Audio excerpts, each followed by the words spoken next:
Puluhan hektar lahan perkebunan masyarakat di Kampung Padang Berahan dan Ujung Padang, Kecamatan Bakongan, Kabupaten Aceh Selatan terbakar.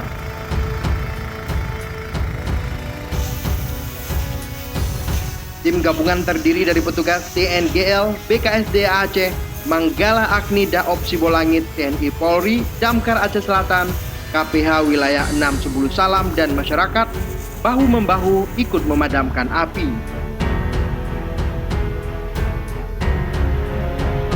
Hingga Senin 22 Februari, luas lahan yang terbakar mencapai 62 hektar.